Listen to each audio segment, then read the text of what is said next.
आस्था एक अमीर घर की लड़की थी। उसके पिता एक बिजनेसमैन थे जो अक्सर अपने बिजनेस में ही बिजी रहा करते थे। वहीं उसकी माँ रीना ब्यूटी पार्लर का काम करती थी। अक्सर अशोक और रीना घर से बाहर रहते थे और आस्था घर में अकेली रहती थी। आस्था घर में ही रहती थी। अशोक रीना आस्था को वक्त नहीं दे पाते थे, इसलिए उसे महंगे महंगे खिलौने लाकर देते थे। माँ, मुझे एक महंगी ड्रेस चाहिए जो आपकी फ्रेंड अनीता की लड़की ने पहनी थी। आस्था, वो भी कोई ड्रेस थी?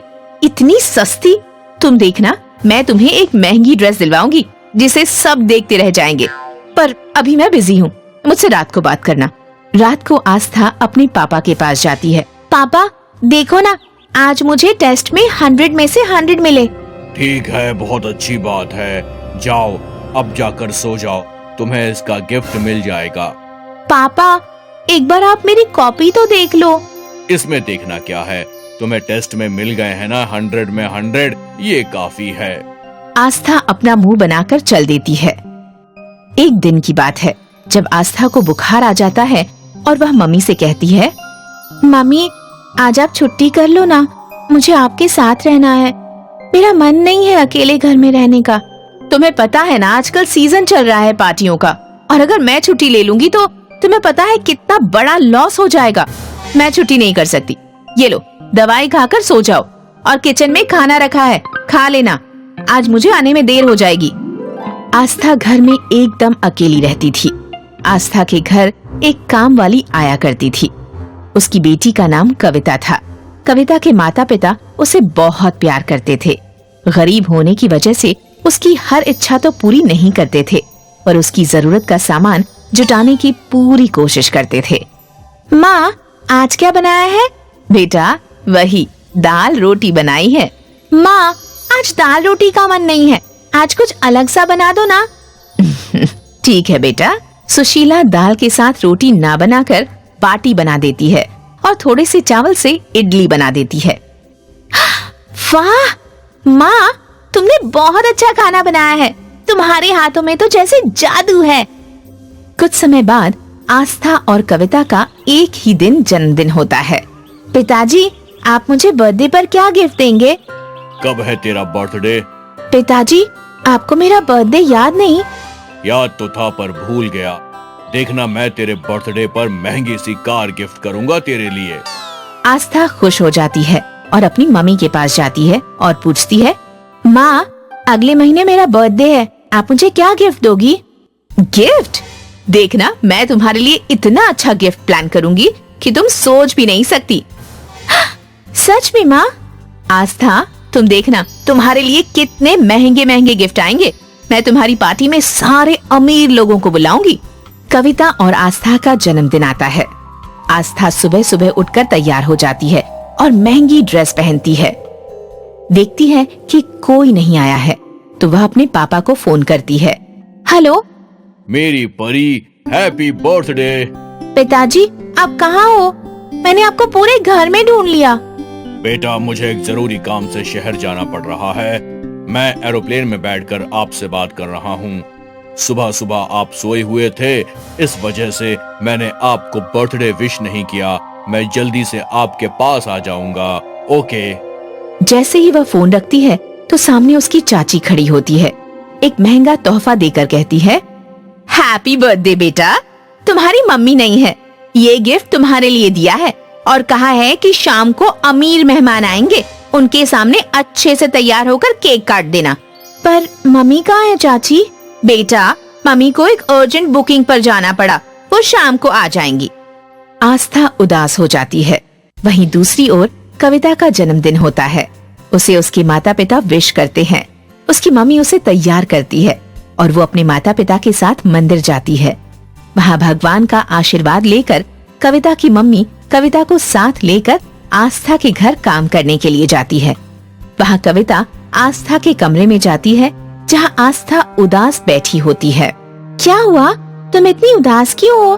मैं तो तुम्हारे लिए चॉकलेट लेकर आई थी। आज मेरा भी जन्मदिन है। Happy birthday Kavita. Happy birthday to you too. तुम उदास क्यों हो? आज मेरा बर्थडे है। मम्मी पापा ने मुझे महंगे महंगे गिफ्ट तो दे दिए, पर मेरे पास ना मम्मी है और ना ही पापा हैं।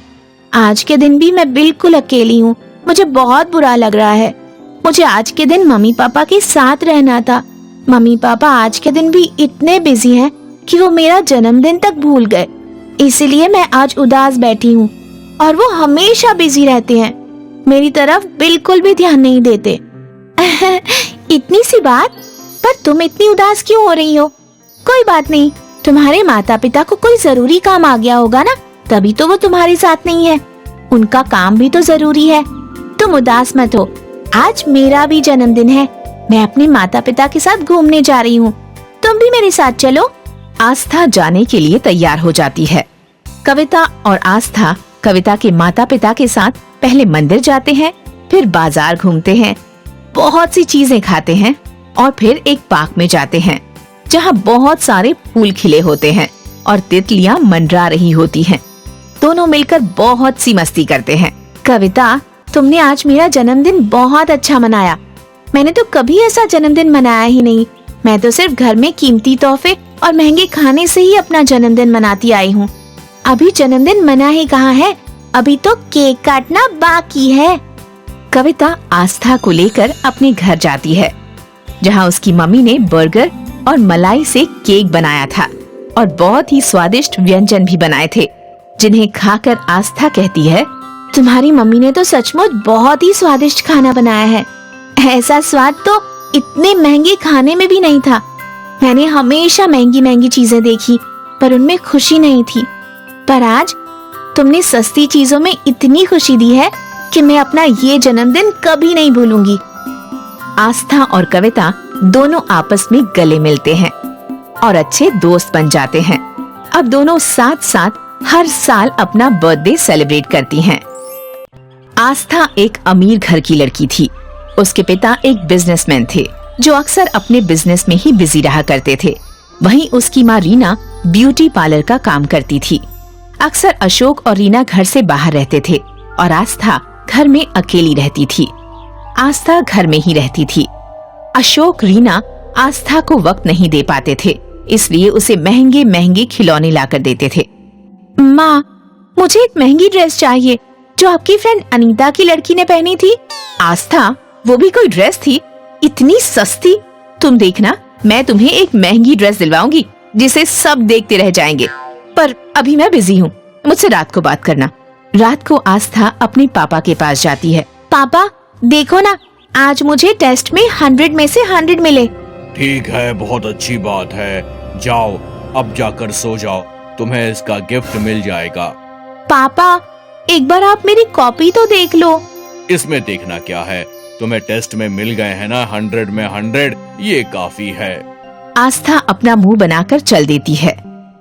एक दिन की बात है जब आस्था को बुखार आ जाता है और वह मम्मी से कहती है, मम्मी, आज आप छुट्टी कर लो ना, मुझे आपके साथ रहना है। मेरा मन नहीं है अकेले घर में रहने का। तुम्हें पता है ना, आजकल सीजन चल रहा है पार्टियों का, और अगर मैं छुट्टी ले लूंगी तो तुम्हें पता है कितना बड़ा लॉस हो जाएगा। मैं छुट्टी नहीं कर सकती। ये लो, दवाई खाकर सो जाओ और किचन में खाना रखा है, खा लेना।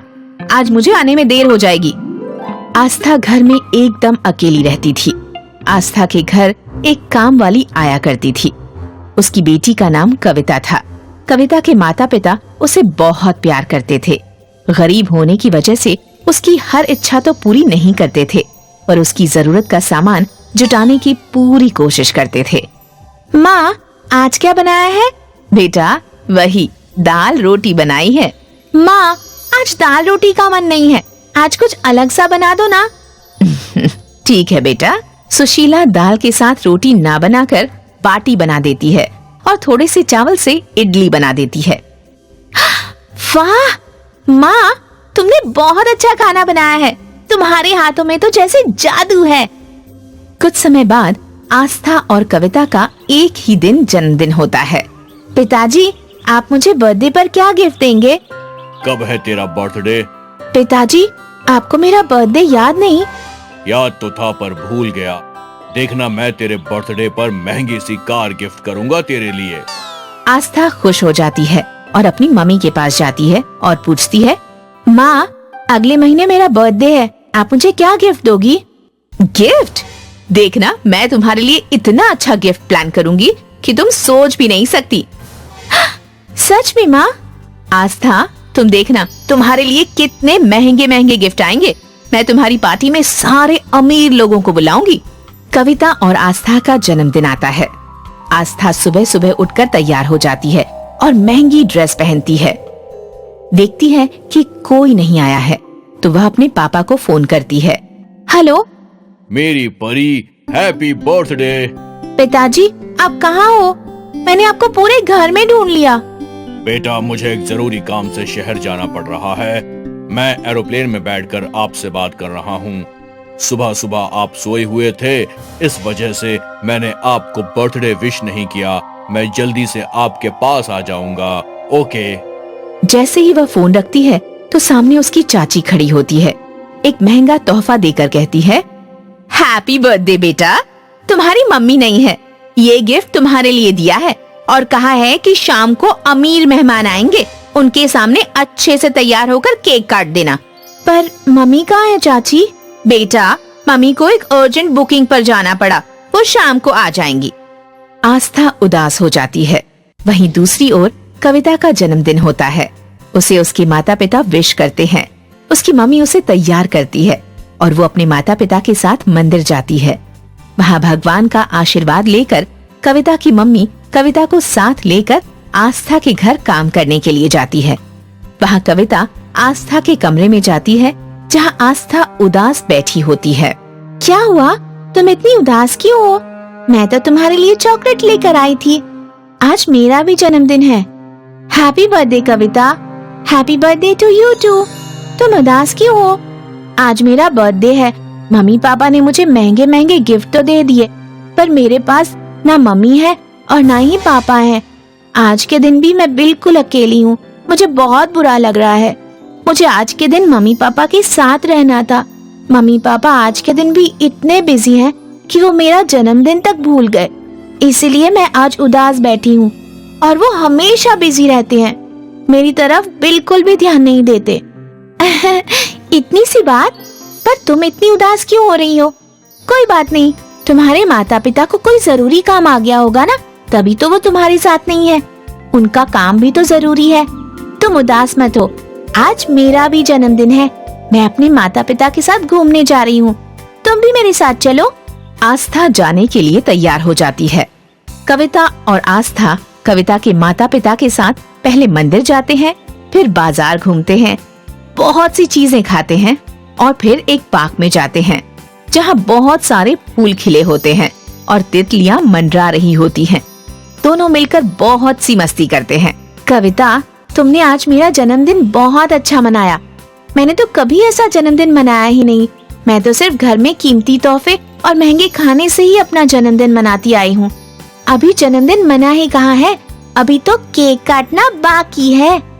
कविता आस्था को लेकर अपने घर जाती है जहाँ उसकी मम्मी ने बर्गर और मलाई से केक बनाया था और बहुत ही स्वादिष्ट व्यंजन भी बनाए थे, जिन्हें खाकर आस्था कहती है, तुम्हारी मम्मी ने तो सचमुच बहुत ही स्वादिष्ट खाना बनाया है। ऐसा स्वाद तो इतने महंगे खाने में भी नहीं था। मैंने हमेशा महंगी महंगी चीजें देखी, पर उनमें खुशी नहीं थी। पर आज तुमने सस्ती चीजों में इतनी खुशी दी है कि मैं अपना ये जन्मदिन कभी नहीं भूलूंगी। आस्था और कविता दोनों आपस में गले मिलते हैं और अच्छे दोस्त बन जाते हैं। अब दोनों साथ साथ हर साल अपना बर्थडे सेलिब्रेट करती हैं।